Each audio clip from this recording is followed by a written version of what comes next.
Estátua da Liberdade partiu. A viagem está muito tranquila. Vamos chegar logo. E não era essa a Estátua da Liberdade. É outra. Vamos tentar de novo. Estátua da Liberdade partiu. Parece que agora estamos indo na direção certa. Chegamos. Agora sim, vamos começar. Bom dia Isabel, bom dia Cristina Serra, bom dia Cristiano Rodrigues, bom dia a todos. Eu sei que todo mundo quer que a gente fale de eleições norte-americanas, uma semana emocionante, mais emocionante do que reta final de Fórmula 1, com aqueles dois carros ali. Agora, vamos começar por um assunto importante, né? Vamos falar muito de eleição americana, né? Mas antes disso, vamos falar daquele julgamento lá em Santa Catarina, do tal estupro, o estupro sem intenção de estuprar, né?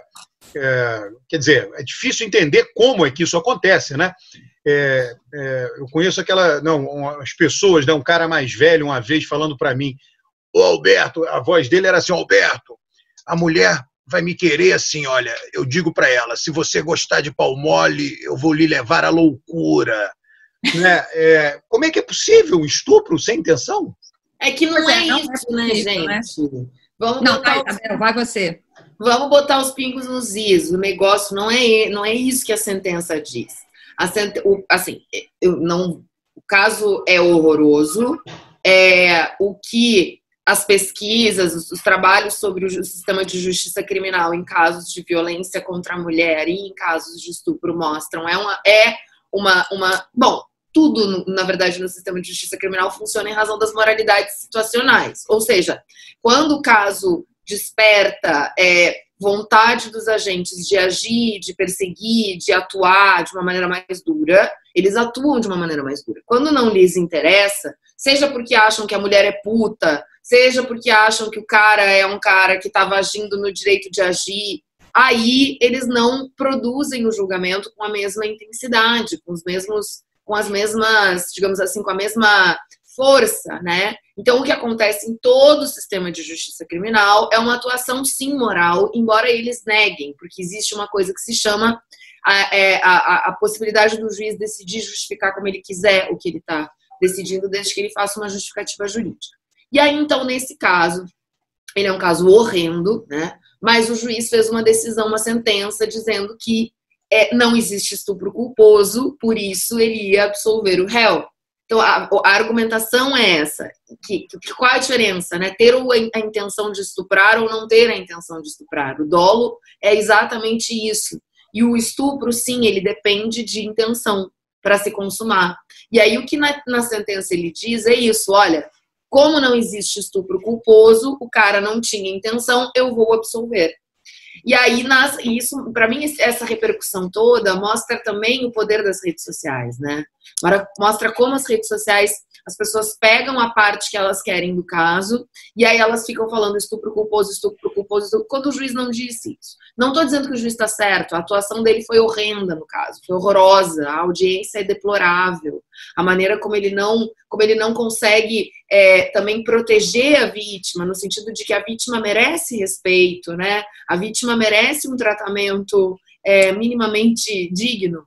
E ele não consegue fazer isso. Então, assim, é uma sucessão de horrores aquela audiência. Então, assim, e o juiz fez uma sentença, mas a sentença do cara fala isso. Então, na verdade, as pessoas bombaram com a questão do estupro culposo, e não é o que ele fala, assim, entendeu? Ele fala outra coisa. Então, também acho que é preciso apontar no lugar certo. E foi por conta da reportagem do Intercept, que não sei se a gente tem que dizer que eles estão certos ou errados, eles queriam chamar a atenção, né? Acho que eu vi a opinião da Cris vale muito mais do que a minha, mas eles queriam chamar a atenção, e aí, com isso, se criou essa maluquice de um estupro culposo, que não era o que o juiz falava. Enfim, o que eu acho. Na parte que toca ao jornalismo aí, eu acho que teve um erro claro de linguagem de texto do Intercept, mas isso não desqualifica a matéria, não desqualifica a denúncia. Ali o problema foi ter colocado a expressão estupro culposo entre aspas. Quando você coloca entre aspas, você subentende, o leitor vai entender que alguém usou aquela expressão, ou o juiz, ou o promotor, seja lá quem for. Agora, de qualquer maneira, a tese do promotor que o juiz aceitou é que o estupro não foi intencional. E não existe estupro que não seja intencional. Então, é uma tese completamente esdrúxula, né? Ela não se traduz nessa expressão que foi colocada entre aspas, mas a tese é essa. E isso é que causa toda a perplexidade nesse caso. Então, é preciso separar, né, um erro de linguagem na reportagem, a repercussão que isso, claro, porque isso, estupro culposo, é uma expressão que condensa o que aconteceu, né? E claro que é muito fácil, você não precisa explicar nada, é jogar aquela frase em qualquer rede social, aquela expressão, e a coisa está divulgada. E aí você se posiciona, toma partida, etc., e dá essa confusão. Por um lado, esse erro, que eu imagino que tenha sido involuntário, não acho que tenha sido um erro de má fé de quem escreveu o texto, acabou dando uma repercussão a esse caso que é importante, né? As pessoas tomaram conhecimento desse assunto e passaram a discutir. E aí sim, feita essa ressalva, eu acho que a gente tem que discutir aquilo que é a essência desse caso. Essa tese esdrúxula e, como você falou, Isabel, tudo preparado para conduzir à conclusão, para levar à conclusão de que a vítima é culpada pelo estupro, né? Que ela é culpada pelo crime, pela violência que foi cometida contra ela, que é o que está no cerne da cultura do estupro, de séculos de cultura do estupro. Então, aqueles 3 minutos daquela imagem divulgada pelo Intercept, aqueles 3 minutos, eles resumem exatamente toda a crueldade da cultura do estupro, né? São 3 homens, quer dizer, o promotor naqueles 3 minutos não aparece falando, mas a tese é dele. O juiz praticamente omisso diante da brutalidade, da agressividade verbal daquele advogado. Aquilo que aquele advogado fez, aquilo simplesmente não pode acontecer, ponto. Só isso já é suficiente para levar à nulidade daquele processo. Não tem como aquele processo ser considerado limpo, né? Não tem. A disparidade ali de armas entre a vítima, acusado e todo o sistema. Agora, eu acho que ainda tem uma coisa ali ainda que a gente tem que chamar a atenção, porque acaba que a discussão sobre a expressão ganhou esse vulto, é que o processo em si é cheio de problemas, é cheio de falhas. Eu não li o processo todo, não tive acesso aos autos, mas tem várias reportagens sobre esse assunto, porque esse assunto vem correndo já de um tempo. E tem, por exemplo, testemunhos que não foram levados em consideração. O testemunho do motorista do Uber que leva a Mariana para casa. Ele diz que ela aparentava estar drogada, como ela diz que estava, que foi dopada. O testemunho da mãe, os áudios de WhatsApp dela para amigas, dizendo o que tinha acontecido, ela aparentemente perturbada, no mínimo. As imagens do local, a boate, o clube, sei lá o quê, tem 37 câmeras de segurança, essas imagens nunca apareceram. Enfim, delegado que foi trocado no decorrer, promotor foi trocado, o primeiro promotor pediu prisão, inclusive, do empresário acusado, e aí foi substituído por esse promotor que tem essa tese esdrúxula. Então, assim, o processo está cheio de falhas que têm que ser investigadas, além da conduta das autoridades envolvidas. Mas eu também quero chamar a atenção, Cris, uma coisa importante, que é o quanto o sistema de justiça funciona dessa maneira, né?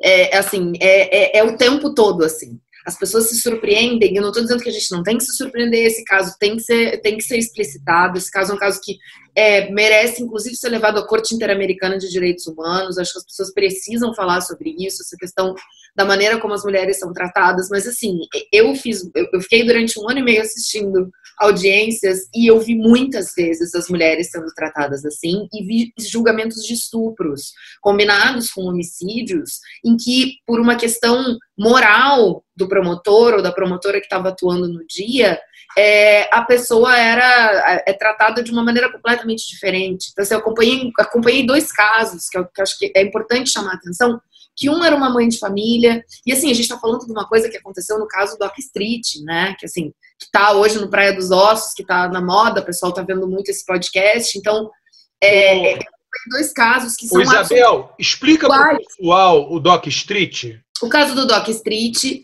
é um caso famoso, né, de repercussão também, em que ele matou uma mulher, né... Ângela Diniz. A Ângela Diniz, que era uma mulher muito, muito famosa, muito, muito, muito bonita. O que a Ângela fazia? Eu não me lembro, gente. Era uma socialite, uma mulher rica, tinha se separado, tinha os filhos dela. Parece que ela perdeu a guarda dos filhos na época. Isso foi usado contra ela, inclusive. E aí teve todo um julgamento moral sobre a pessoa dela, e quem fez esse julgamento foi o Evandro Lins e Silva, que era um belíssimo advogado, né, um advogado brilhante, e ele faz isso, na verdade, com um tom muito moral, para absolver o Doca, né, para colocar o Doca, que também o Doca Street também era um homem muito rico, né, e tinha toda uma questão de serem da alta sociedade carioca, né. E aí... Detalhe, Isabel, com o argumento da legítima defesa da honra. Então, não existe mais, ele acabou, tá? Ele entrou em desuso. Então, isso que eu estou querendo... Aí que eu queria dizer, ele não existe mais, mas eu vi 2 casos no Tribunal do Júri, com estes olhos que a terra há de comer um dia, porque a vantagem de fazer pesquisa de campo, né, é você ver a vida acontecendo. Lá no Alberto, ver as eleições acontecendo, e aqui, no meu caso, ver o judiciário e tudo mais. E os casos eram completamente iguais, só que porque uma mulher era mãe de família e outra era uma menina namoradeira, como eles classificaram, era o dobro da pena para o cara. Assim, tudo sem ser dito. Vocês estão entendendo o que eu estou querendo dizer? Sem ser falado, mas nesse nível moral. A namoradeira foi atrás do cara lá na favela, e aí por isso ela acabou sendo estuprada, e aí o cara da favela tomou, sei lá, 12 anos, e o outro que matou a mulher, que era uma mãe de família, que tinha filhos e tal, tomou 24. Por conta dessa moralidade. O caso era igual, as provas eram iguais, o discurso deles eram iguais, mas por conta da moralidade da mulher, né, essa vítima, ela num lugar já era uma pena e no outro lugar já era outra. É dose, né, gente? É dose pensar que a gente tem um sistema que funciona assim. Eu acho que esse caso, ele é um caso muito importante, né, por várias razões. O tipo de violência que as mulheres são submetidas nesse país, em todos os lugares do mundo, né? Não só, mas no Brasil é muito extremo. A violência de gênero é uma coisa muito grave e a gente raras vezes se dá conta de como a gente perpetua isso. Assim, eu acho, especialmente nós homens, a gente tem um papel muito importante para falar sobre isso, porque a gente perpetua muito essa violência. E aí eu não vou falar tanto do caso, mas eu quero usar esse espaço aqui para tentar meio que convencer os homens da importância da gente discutir isso seriamente. E não levar esses casos né, como na brincadeira, como se fosse uma bobagem. Então, os dados que nós temos é que mais ou menos 180 mulheres são estupradas por dia no Brasil. É um número gigantesco. Quando eu era estudante de psicologia, nós tínhamos um estágio na Delegacia de Mulheres aqui em Belo Horizonte. Então, uma parte de nós fazia um estágio acompanhando as mulheres que iam lá prestar queixa de violência doméstica. Era muito violência doméstica, né? Porque violência de gênero é uma categoria que a gente usa que contempla diversos tipos de violência que afetam mulheres, adolescentes e crianças, né? Mas a violência doméstica é um tipo de padrão de violência comum. O que a gente sabe sobre violência de gênero, os grandes estudos revelam, é que ele ocorre normalmente com pessoas que são próximas à vítima, né? Então, a maioria dos estupradores, as pessoas que violam mulheres, são pessoas próximas delas. Namorados, amigos, primos, vizinhos. Existe uma simetria de poder, então não é sexo, né? Esse tipo de violência de forma alguma é sexo. É um uso do poder sobre o corpo da outra pessoa. Por isso, você não necessita, quando a gente descreve uma cena como uma cena de estupro, ela não necessita ter intercurso, ela não precisa ter sexo penetrativo, né? Basta a intenção de usufruir do corpo da pessoa sem que ela dê consentimento a isso. Então, o caso, por exemplo, do Robinho, né, que é o jogador de futebol, que foi acusado de estupro na Itália, em que ele revela num dos áudios que ele não estava, enfim, que ele não tinha ereção. Isso é irrelevante, porque o que acontece é que você tira do outro o direito de consentir sobre o ato sexual. A partir do momento que você faz isso, quer você leve aquele ato ao fim ou não, é estupro. Então, a coisa do não é não deveria ser a regra principal. Então, a violência de gênero ela é muito generalizada, e aí eu vou voltar a essa minha experiência na Delegacia de Mulheres, que foi uma experiência muito marcante para eu entender e me aproximar desse debate. Fiquei lá 1 ano, ia 2 vezes por semana. E aí nessa delegacia, por exemplo, Delegacia de Mulheres, normalmente é um ambiente em que vão pessoas que estão despreparadas para lidar com a violência de gênero ou a violência contra as mulheres. Então, eu me recordo de repente, chegar uma moça estuprada ou que passou por algum tipo de violência física, porque eram vários tipos de violência, e aí ela de cara vai no escrivão, que era um homem. E aí diz o que é o caso. As primeiras perguntas eram invariavelmente onde você estava, com quem você estava, o que você estava vestindo. Não tinha um momento de acolhimento dessa vítima. Tipo, de dizer, nossa, que triste, que absurdo que isso aconteceu com você. Ela era imediatamente colocada numa posição de suspeita, e não de alguém que estava ali para dizer de um ato de violência que aconteceu. Então, é para entender como as instituições, elas perpetuam e reproduzem formas de violência, não é só o sistema de justiça criminal. Mas isso começa na nossa cultura familiar. Eu vou chegar até no Rodrigo Constantino para poder usar esse exemplo em algum momento. Depois ela ia para a delegada ou para o delegado, que normalmente também eram pessoas que desconheciam completamente aquele caso, que maltratavam aquela mulher. E são situações, eu lembro das situações que eu observei nesse ano que eu estive na delegacia de mulheres, pessoas muito vulnerabilizadas. Assim, a maioria das pessoas que iam eram pessoas das classes mais baixas, porque as classes médias e altas lidam com essas violências em outras instâncias, né? Mas, às vezes, tem dependência financeira, tem dependência emocional, tem guarda de filhos, tem uma série de coisas que contribuem para que a vítima fique muito mais vulnerabilizada ainda e que ela não consiga, por exemplo, dar prosseguimento na queixa. Depois da Lei Maria da Penha, isso mudou, né? Mas naquele momento em que eu fazia estágio, ainda não havia Lei Maria da Penha. Ela é de 2006, eu fiz estágio mais ou menos em 2004. Mas antes da Lei Maria da Penha, às vezes as mulheres prestavam queixa, um tempo depois elas retiravam a queixa. E você tem um ciclo de violência que a gente conhece, que é muito clássico, que é aquele que o sujeito age violentamente, não só no caso do estupro, outras também. Depois ele pede desculpas, tem uma fase que a gente chama de lua de mel e depois as coisas pioram de novo. Em casos, por exemplo, como que aconteceu com a Mariana e que acontece em que o sujeito é desconhecido, é muito o estuprador, ele usa muito também da vítima se sentir culpada de estar submetida a uma condição em que ela não tem controle sobre o seu próprio corpo, que é o que aconteceu com a Mariana, é o que acontece com várias mulheres que são estupradas. Então elas demoram dias para poder expressar publicamente que isso aconteceu, porque elas têm receio de como os familiares vão agir, elas próprias se sentem culpadas de terem tido o corpo violado. Então é todo um sistema dessa cultura do estupro e desse patriarcado, dessa violência de gênero, que é muito destruidor para a vida dessas pessoas. E a gente, muitas vezes, vai levando isso, né? Então, vários desses debates, se ela estava na balada porque ela quis, se ela tirou fotos sensuais antes ou outras, assim, é tudo uma maneira de tentar desacreditar o fato que ocorreu com ela. Né? E é muito importante, quando a gente lida com a violência de gênero, que a primeira etapa é sempre acreditar na fala da vítima, porque é difícil que uma mulher que passe por essa experiência, que é uma experiência tão estarrecedora, tão destruidora, vá usar disso para aferir algum tipo de ganho, que ganho que alguém ganha, dizendo que foi violada, que foi estuprada por um sujeito tão importante como esse sujeito, assim, enfim, a destruição da vida dessa menina é tão extensa, são tantas formas de violência a qual ela está sendo submetida desde o momento em que aquilo aconteceu, que não faz o menor sentido que ela esteja fazendo isso por qualquer outra razão que não a verdade que ela de fato foi estuprada.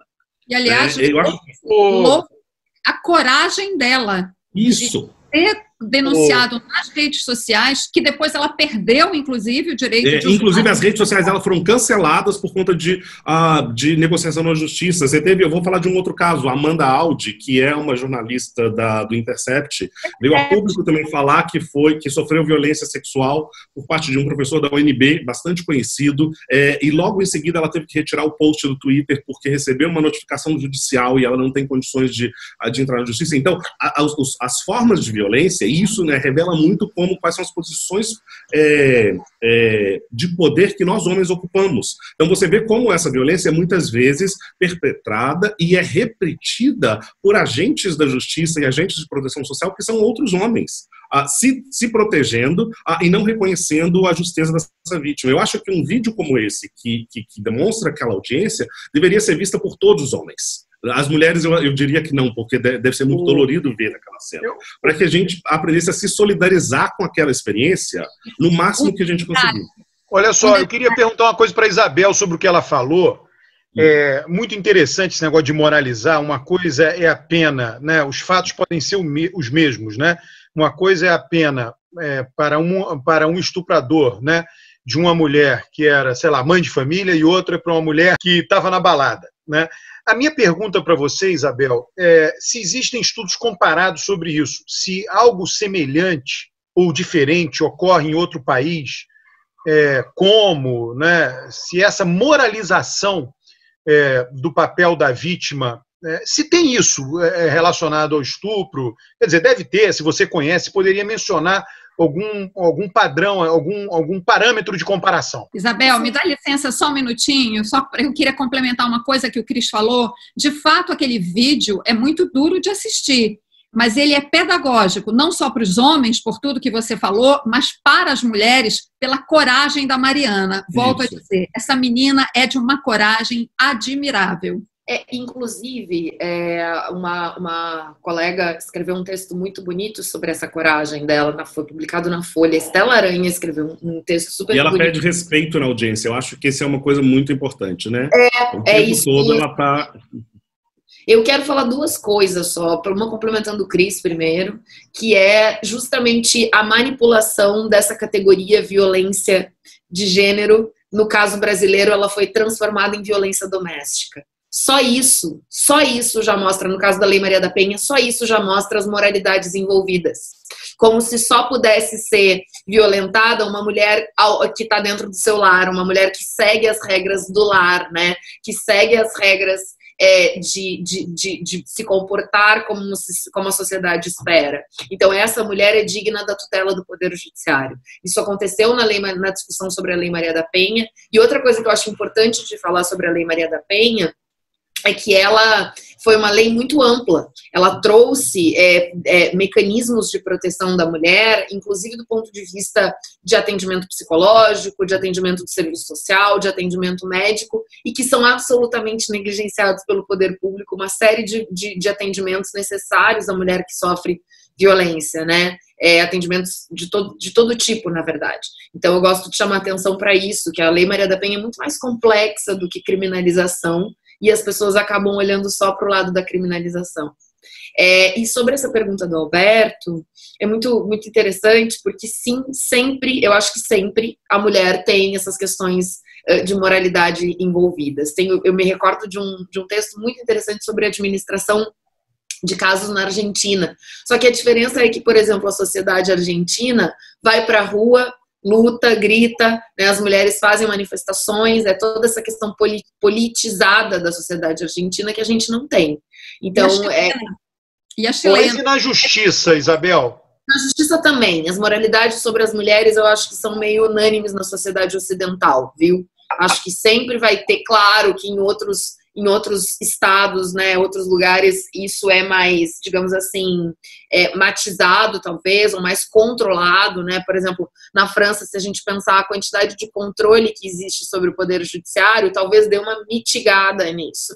O quanto os juízes na França estão atrelados ao que está posto na lei, eles não podem fazer o que eles querem, por exemplo. Então, eu imagino que isso tenha alguma mitigação. Mas eu acho que em todos os lugares do mundo ocidental, né, a gente está falando de moralidades que caem sobre o corpo da mulher, sobre a mulher, e que certamente... E nos Estados Unidos eu imagino que isso seja ainda mais explícito, porque lá a justiça é moral. Lá tem uma conexão moral da justiça. A justiça se reconhece como moral.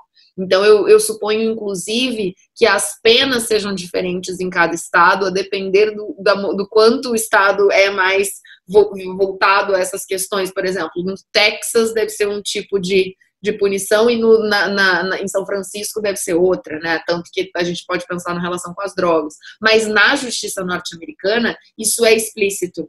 A moralidade, ela é algo explícita. Por isso que são os jurados que julgam, né? Isso entra no plea bargain na hora da negociação da pena, então isso é algo explícito. No Brasil, a gente mente que a gente é como na França, mas a gente não é. Então, acho que é mais grave, entende? Porque tem uma certa matização de que há uma justiça neutra, quando na verdade a justiça está toda trabalhando para culpabilizar essa mulher e para absolver esse cara. Pessoal... Não só lá. Deixa eu só terminar nesse caso, que eu acho... não só nos Estados Unidos, né? Tem um caso muito importante que aconteceu em Dubai há uns anos atrás. Dubai, vocês sabem que é aquele lugar que vão as pessoas muito ricas do mundo e outras pessoas muito pobres são exploradas e têm, inclusive, seus passaportes apreendidos para poder trabalhar para as pessoas muito ricas do mundo. Então, acontece esse caso de uma jornalista inglesa que foi trabalhar em Dubai e aí ela foi estuprada por alguém lá. Em Dubai, sexo fora do casamento é crime.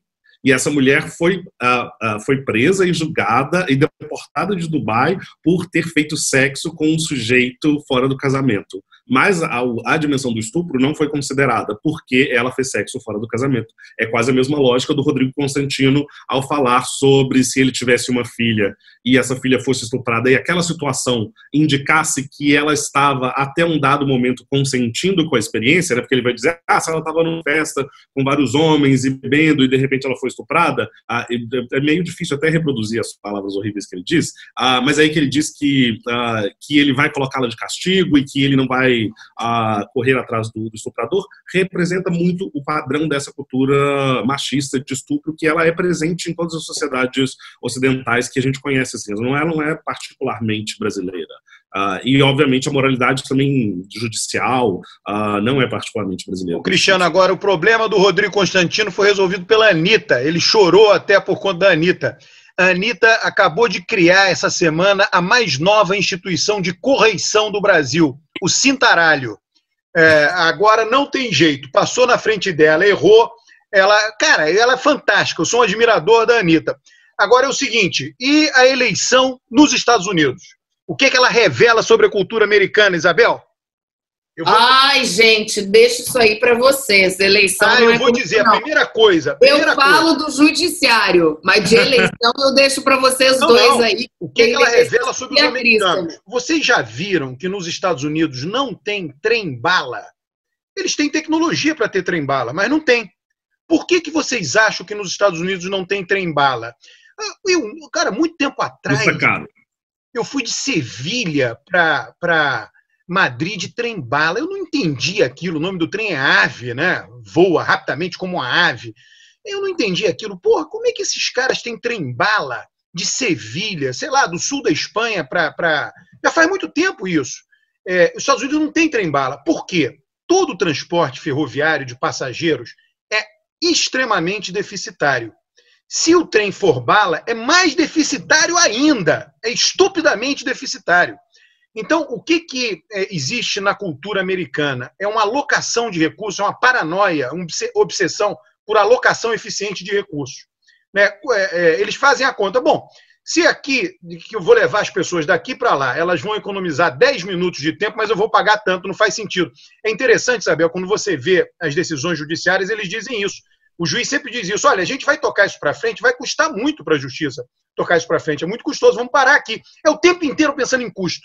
Apuração de eleição é a mesma coisa. O Brasil, meia dúzia de juízes, que nenhum de nós sabe sequer o nome, né, que não foram escolhidos pela população, nada disso, decidiram fazer biometria. Gastaram bilhões de reais para fazer o voto na biometria. Eu pergunto, qual a utilidade disso? Esse dinheiro não teria sido melhor usado em alguma outra coisa? Isso vai mudar algum resultado eleitoral? Vai coibir alguma desonestidade na eleição que vai ter algum grande impacto no resultado final? Não. Mas foi feito no Brasil e ninguém chiou, todo mundo aplaudiu, achou fantástico, porque ninguém pensa em custo. O americano tem eleição desde 1824. Então ele pensa o seguinte, para que eu vou? Porra, as eleições são ininterruptas, vai acontecer mais uma, menos uma, a gente não sabe quando é que a apuração vai dar problema, em que estado, qual estado, não sei o quê. Para que eu vou gastar uma fortuna com uma porcaria dessa? Eu vou alocar o recurso em outra área. A gente não pensa em custos no Brasil. A gente acha que dá para ser tudo maravilhoso, porque a gente acha que dinheiro nasce em árvore. Eu acho que a apuração americana revela uma profunda diferença entre pensar em custos e não pensar em custos, quando você toma a decisão de alocação de recursos. Porque isso, obviamente, é recurso público, que vai para como você toca uma eleição. Eles não estão nem aí. Eles vão dizer, isso aqui é mais uma eleição presidencial. Muitas. A gente tem eleição, sei lá, há 200 anos, né? Então, porra, para que eu vou fazer uma apuração minuciosa, dar o resultado rápido na Geórgia? Eu nem sabia que a Geórgia ia ser importante ou não, ou Nevada, podia ter sido outro estado. Para que eu vou gastar dinheiro numa coisa que eu não sei e a vida continua? Eu acho que é uma visão muito mais razoável da alocação de recursos, tá? Eficiente e que, portanto, é útil para a população do que a nossa. Tá? Só que isso ninguém reflete, todo mundo só fica dizendo, não, olha como o nosso sistema é ótimo, vê o custo dele. Na minha visão, já passou a época do Brasil ter justiça eleitoral. Foi ótimo para coibir a velha república, mas não precisa. Um bando de juízes que se locupletam, que trabalham a cada 2 anos, caríssimos. Né? Você pode ter uma justiça comum para gerir a eleição no Brasil. Não tem problema nenhum. Não faria a menor diferença. Só que ninguém pensa assim. Todo mundo paga um outro sistema judiciário inteiro somente para tocar a eleição. Não precisa. Não precisa. Alberto, mas o objetivo da biometria, quando ela começou a ser implementada, era justamente dar mais segurança à eleição, até em vista da nossa tradição, digamos assim, de fraudes. Não só por isso, dar mais segurança também até pelo tamanho do Brasil, pela diferença de realidades, etc. O argumento era segurança. Agora, se a justiça eleitoral é um paquiderme, se ela tem uma estrutura desproporcional, são juízes que têm uma série de regalias, etc., etc., a questão é ajustar, melhorar o que tem que ser melhorado e ajustado. Mas eu acho que a biometria, a urna eletrônica, é uma conquista, funciona super bem. É isso, inclusive... Não, biometria é uma coisa, urna eletrônica é outra. Eu estou falando das duas coisas, biometria e urna eletrônica. Eu falei só da biometria. Eu acho o seguinte, a biometria aumenta a segurança. A questão não é essa, eu concordo contigo. Justificativa tem, a questão é o custo. Tá, você já falou, agora deixa eu falar. Eu estou falando... Por que não te calas? Hã? Por que não te calas, Alberto? Pronto. Eu estou falando das duas coisas, da biometria e da urna eletrônica, que também tem um custo. E é isso que dá segurança hoje em dia para as nossas eleições, e inclusive nos dá segurança para, quando vem um Bolsonaro da vida, questionar, dizer que tem fraude, que não sei o quê, questionar a urna eletrônica, eleição roubada até aqui e ali, como faz o Donald Trump, por exemplo, nós temos segurança de afirmar que não, que o nosso sistema eleitoral é seguro. É um custo que se paga. Agora, claro, a sociedade pode refletir. Vale a pena? Eu, particularmente, acho que vale. Bom, a gente está tergiversando aqui, não falando sobre as eleições norte-americanas, mas eu acho que um outro aspecto importante de ser mencionado, seguindo o argumento da Cris, é que lembramos que nós temos que o voto no Brasil é obrigatório. Então, nós temos um volume gigantesco de pessoas votando. A sociedade brasileira, o país, ele é um país extensíssimo, a nossa infraestrutura é uma estrutura muito inferior à dos Estados Unidos, então os locais de votação, os processos, eles são mais custosos mesmo em decorrência disso, eu imagino. Mas não é uma coisa sobre a qual eu acho que vale a pena discutir nesse momento, assim, acho que esse é um debate muito importante, mas ele precisa ser pensado a partir de vários outros aspectos, assim, a mera comparação com os Estados Unidos, ela pode Cristiano, eu só queria mais o comparecimento do que tudo. Eu só estou querendo que seja inserido o elemento custo na reflexão, sim, que nunca é inserido, absolutamente nunca, né? Quanto custa por ano a nossa justiça eleitoral? 9 bi? Porra, se for isso, é muito dinheiro. Não, eu acho que é uma discussão fundamental, com certeza. Ninguém vamos falar dos Estados Unidos no Brasil.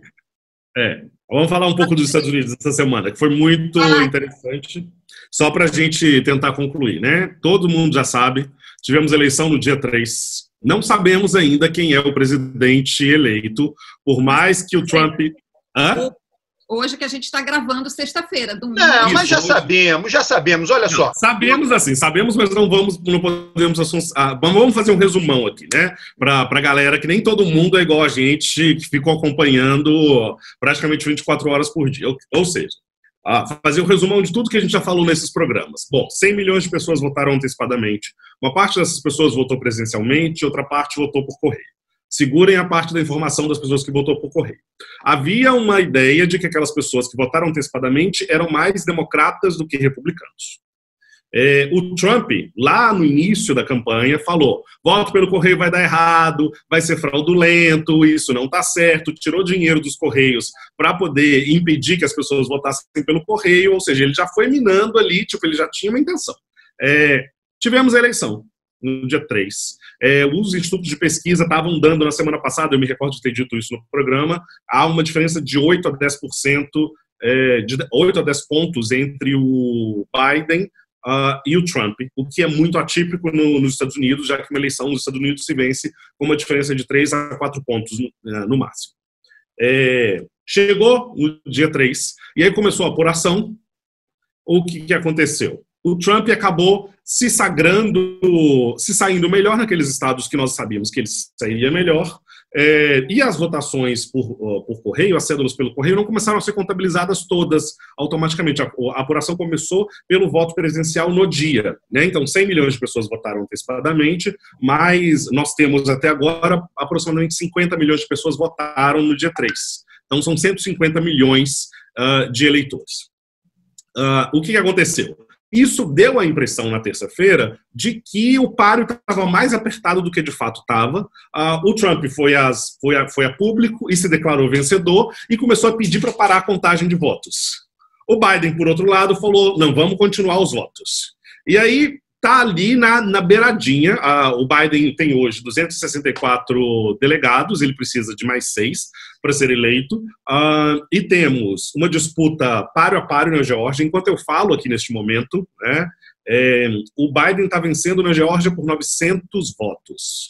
E a Geórgia é um estado que tradicionalmente foi republicano, então tem uma tendência de que ele vá para os democratas. Nevada ainda não concluiu a sua apuração, tem Arizona, que é um estado importante, e tem Pensilvânia, que também está páreo a páreo. Então, para o Trump ser reeleito, ele precisaria vencer em 4 dos 5 estados que ainda faltam apurar totalmente os seus votos, e o Biden pode vencer em 2 ou 3 só.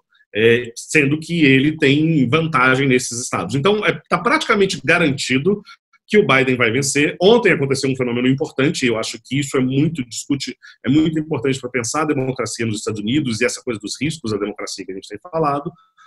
Trump fez uma aparição na TV, e aí quando ele começou a falar mentiras de que o voto era fraudulento, essa coisa sem evidências, à la Bolsonaro, de que era sem evidência, que isso estava sendo feito para prejudicá-lo, as 3 principais redes de televisão dos Estados Unidos, que são a ABC, a SBS e a NBC, cortaram o áudio dele e já apresentaram uma discussão dizendo que ele estava mentindo, que aquilo era inapurado. Então, assim, o resumão é esse. A gente está nesse momento em que Biden é praticamente o presidente eleito, mas tem uma disputa. Esqueci de um outro detalhe importantíssimo, que é o Trump tem perdido, né? O Partido Republicano tem entrado com ações judiciais em alguns estados para impedir a contagem de votos ou para exigir a recontagem, e até agora ele perdeu em quase todos os estados que ele entrou com ação. Então, parece também que tem uma ação coordenada de vários, né, que eu acho que foi o que o Alberto falou ontem no Twitter, de várias partes da elite política do país de assegurar a democracia e a manutenção da ordem, ou seja, então não impedir que esse sujeito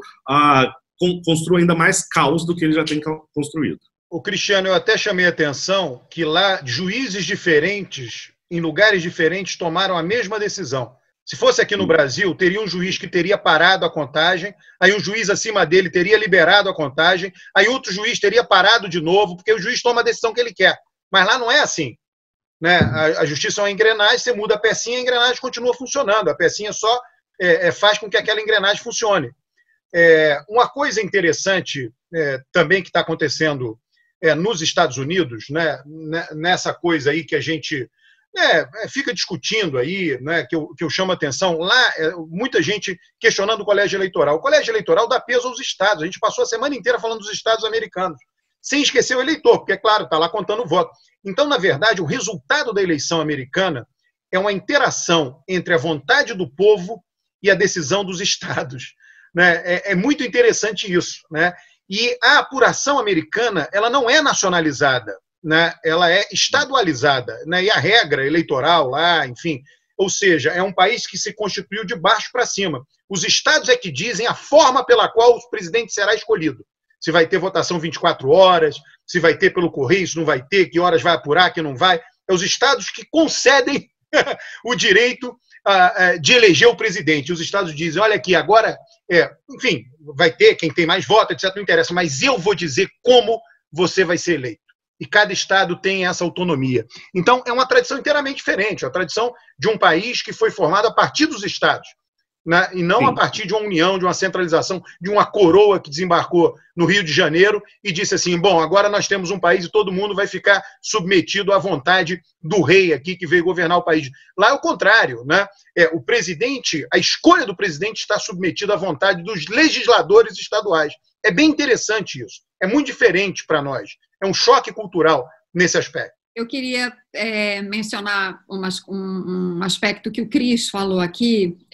Eu acho que essa eleição agora, ela marca finalmente uma mudança de postura da imprensa norte-americana. Finalmente começaram a tratar o Trump, entenderam, né, depois desses 4 anos, do que se trata, e passaram a dar ao Trump e as mentiras que ele fala o tratamento que ele merece, o tratamento adequado, inclusive do ponto de vista jornalístico, coisa que essas emissoras não foram capazes de perceber na eleição anterior. E fazendo um paralelo aqui com o Brasil, eu acho, talvez, eu espero que a imprensa brasileira esteja aprendendo também com os seus erros, né? Porque na eleição do Bolsonaro deu um tratamento a ele equitativo, uma falsa equivalência, né, em nome de uma suposta imparcialidade do jornalismo, que não existe. O jornalismo tem por obrigação usar a sua capacidade de discernimento, né, para tratar os fenômenos, os líderes, as instituições, enfim, com o tratamento devido. E você não pode mascarar essas diferenças em nome dessa falsa equivalência. Isso aconteceu na eleição americana de 2016, isso aconteceu na eleição brasileira aqui em 2018. A duras penas, a sociedade americana aprendeu o que se tratava e está dentro dos seus mecanismos vigorosos, democráticos, com todas as imperfeições que existem lá. Eu acho que o sistema deles funciona com seus erros e acertos, como a gente tem o nosso aqui, que funciona com seus erros e acertos. Enfim, a sociedade americana entendeu do que se tratava e, digamos assim, está corrigindo, fazendo uma correção de rota importante, que eu espero que aconteça aqui no Brasil também. Eu queria falar dessa correção de rota. Eu estenderia para a eleição passada, tá? Na verdade, o seguinte, essa é a grande vantagem, né? É fantástico viver na democracia. A democracia, o que a democracia fez em 2016? E aí eu estou me referindo agora à elite do partido, aos eleitores, né? Ao sistema de primárias lá, aos eleitores republicanos e depois ao eleitorado dos Estados Unidos. Eles viram lá uma elite carcomida e mandaram um recado para a elite. Vamos colocar esse cara aí é contra a elite. A elite é carcomida, essa Hillary aí ela é totalmente establishment, corrupta, etc. Vamos botar um cara contra esse pessoal todo. E colocaram. É democracia. Né? Aí esse cara foi testado, disseram, não, chega. A gente testou, não funcionou. Defenestra esse cara, tira esse cara. É absolutamente fantástico. É absolutamente fantástico reconhecer isso. Nós vivemos num mundo da incerteza, né, de decisões incertas, etc., num mundo que tem capacidade de escolha e capacidade de correção, capacidade de mandar recado e capacidade de correção. Isso graças às instituições democráticas. Né? Então, tanto a vitória do Trump em 2016 quanto a sua derrota em 2020, ambos os acontecimentos são fundamentais, mostrando a vitalidade do mundo democrático e a importância de se viver dentro de uma democracia. Nos dois aspectos, o eleitorado, né, que é a voz do povo e a voz de Deus, aquela brincadeira, quer dizer, o eleitorado é quem detém a razão. Ele tinha razão ao mandar um recado para a elite. E aí ele disse, testei, não funcionou, 4 anos, basta que as eleições estejam lá. Basta segurar o procedimento. Segurou o procedimento, a gente dá um jeito. Né? Nada de catástrofe, achar que 4 anos é o mundo, a história do mundo inteira está em 4 anos. Não é isso. Então, tem eleição, vamos dar um jeito. Não gostamos do cara, tira e põe outro. E eu vou dizer mais, a minha visão é uma visão centrista. Tá? O sistema agora, ele aprendeu a lição para os dois lados.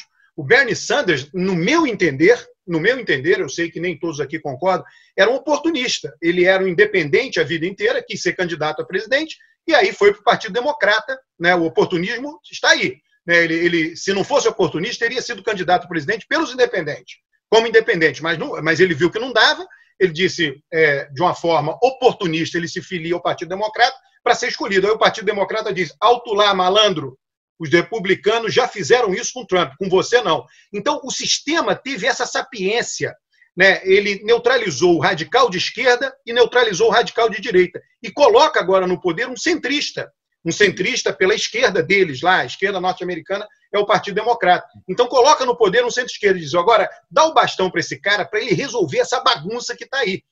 Tudo isso graças à democracia. Essa é a minha leitura do que está acontecendo, tá? Oportunista ou não, Bernie Sanders teve um papel muito importante dentro do partido, de forçar o partido a adotar teses importantes na questão das mudanças climáticas, por exemplo. A discussão que ele trouxe foi absolutamente fundamental, a discussão sobre a desigualdade, esse absurdo que é da medicina ser totalmente privada nos Estados Unidos. Essa discussão só está colocada hoje dentro do Partido Democrata porque o Bernie Sanders, oportunisticamente ou não, trouxe esse debate. Não, o mundo permite os oportunistas. É importante que tenha os oportunistas no mundo. Está aí o Trump, um oportunista de marca maior, mudou o eixo da política americana. Ele mudou o ponto de equilíbrio, porque chegou à presidência de forma oportunista. E ele mudou o ponto de equilíbrio como? Mudou o ponto de equilíbrio da política externa americana com relação à China. O Biden não vai mudar. Então, o sistema ele é tão sapiente que ele dá espaço para os oportunistas. A questão é que ele pune os oportunistas muito mais do que os não oportunistas. E isso também é parte da sapiência do sistema. Mas acho que, como a Cris falou, é importante ressaltar, e eu gostaria de dividir isso, né? Você tem duas formas de vencer na política. Você pode vencer pela penetração das ideias e a permanência delas ao longo dos tempos, e pode vencer eleitoralmente. O Sanders definitivamente não é alguém que venceu eleitoralmente, ele perdeu nas primárias, mas as propostas deles estão inseridas dentro da plataforma democrata para essa eleição, e elas não estariam se ele não tivesse sido um sujeito tão bem sucedido em 2 eleições consecutivas, ou seja, se ele de fato não tivesse movimentado as estruturas do partido. Não só o debate sobre desigualdade, o debate sobre financiamento universitário que endivida os estudantes eternamente, o debate sobre a saúde, o debate que ele e a Warren fizeram sobre os lucros bancários, todos esses debates eles estão na plataforma de governo do Biden. A proposta de um seguro-saúde ainda mais popular do que o Obamacare, ele é um vencedor, assim, oportunista ou não, ele é um dos maiores vencedores da política norte-americana dos últimos 10 anos. Não, concordo. O que As ideias dele vão permanecer. Mais uma vez, o sistema dá espaço para ele. Então, coloca as ideias, a gente vai adotar, mas quem vai conduzir é a gente, não é você, não. Calma, tem que ser gente com cabeça no lugar, não pode ser um louco desvairado, entendeu? As suas ideias estão boas, né? A gente coloca, mas a gente é que vai dizer se a gente vai executar ou não, como a gente vai conduzir ou não. E de vez em quando até coloca um Trump lá. Sabe de uma coisa? Chuta o balde, coloca um cara e deixa lá ele executar. Opa, não funcionou, tira. Tá? É muito interessante, você tem que dar chance para o sistema rodar. O mundo não acaba em 4 anos ou não acaba numa eleição. Aliás, nunca aconteceu e não vai acontecer. O sistema tem que rodar, é Roberto isso. É um crente da democracia. Oi? Roberto é um crente da democracia. Não, eu só estou mostrando para vocês. Mas nem é da democracia. Não é crente, não, hein? É que nem aquela. Você acredita em disco voador? É uma pergunta. Você tem alguma evidência empírica de um disco voador, um pedaço de um disco voador? É outra. Eu estou mostrando um pedaço do funcionamento da democracia. Não é crença. São evidências empíricas de que ela funciona e ela tem um sistema de autocorreção. Né? É muito interessante. Agora, não adianta dizer, acabou a democracia em 4 anos, acabou a democracia numa eleição. Não, você tem que olhar historicamente, é o tempo histórico que conta.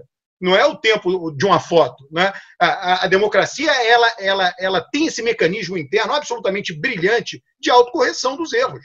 Né? Agora, você tem que deixar ela rodar, não tem jeito. Alberto, você está certo, mas assim, eu acho que é preciso fazer uma diferenciação. Uma coisa é o Bernie Sanders e a participação dele no debate e a agenda dele que fez o Partido Democrata avançar em algumas questões. Outra coisa é também oportunista, mas de outro calibre, como o Trump, que é um cara que estica a corda, que joga o tempo todo contra a democracia, que fez esse pronunciamento da quinta-noite para insuflar as pessoas. Né? Esse cara é muito mais do que um oportunista ou do que um aventureiro. Esse é um cara, assim, perigoso para a democracia. Agora, claro que o sistema já expeliu ele, porque as instituições, aí a gente volta para a discussão das instituições nos Estados Unidos, são muito fortes. O curioso é ver o filho dele no Twitter dizendo que a eleição está cheia de fraude e que os Estados Unidos viraram uma república de bananas. Se em algum momento os Estados Unidos correram risco de virar república de bananas, é justamente por causa deles, né? Então, isso é uma coisa, a realidade norte-americana. Outro cenário completamente distinto é aqui no Brasil, o sistema incorporar um agente como o Bolsonaro, e a gente vai ver daqui a 2 anos se esse mesmo sistema e esses mecanismos de ajuste e de correção da democracia serão capazes de expeli-lo. Aqui a banda toca de outro jeito. Olha só, tem uma coisa muito interessante também nos Estados Unidos, né? Todas essas previsões catastrofistas deram com os burros na água. Por exemplo, distúrbios, vão ter distúrbios. Botaram tapumes nas lojas, não aconteceu nada. Teve lá um distúrbio lá que 11 pessoas foram presas, outros 50, dá 60 pessoas em 300 milhões de habitantes.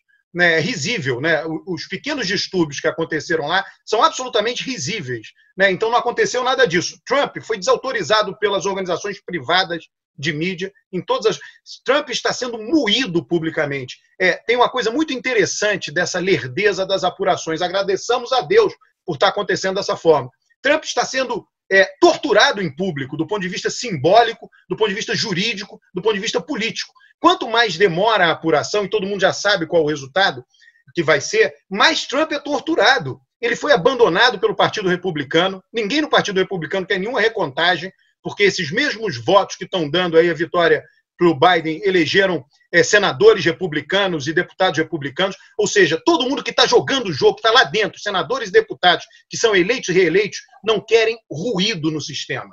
Diz, esse cara é um outsider, deixa ele chorar, porque ele vai sair, ele tem os negócios dele, ele vai tocar a vida dele. O sistema, eu dependo do sistema para viver. Portanto, eu não quero recontagem, eu quero até que os votos sejam contados até o final. Isso os republicanos. A mídia, a mesma coisa, diz, esse cara está fora.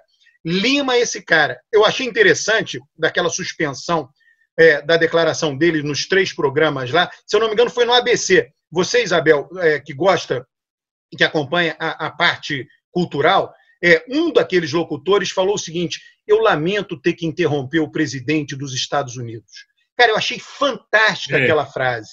Fantástica aquela frase. O respeito, né, ao cargo, o respeito ao simbolismo do cargo. Mas ele diz, mas espera aí, alto lá. Primeiro, você vai sair, perdeu. Segundo, está mentindo. Chega. Vaza, malandro. Né? Basicamente, o Partido Republicano disse isso, o sistema jurídico americano disse isso, a imprensa americana está dizendo isso. Acabou. Chega. Perdeu. Pronto. Entendeu? É muito interessante isso. Ele está sendo imolado publicamente por um longo período. Eu acho que isso é muito educativo também. E agora, né, o Cristiano, é pensar quando a Kamala Harris vai se tornar presidente, né? Exatamente. Calma, um passo de cada vez. Como dizem os americanos, first things first. Pessoal, um grande abraço, viu? Tchau, pessoal. Tchau, gente. Tchau. Bom domingo.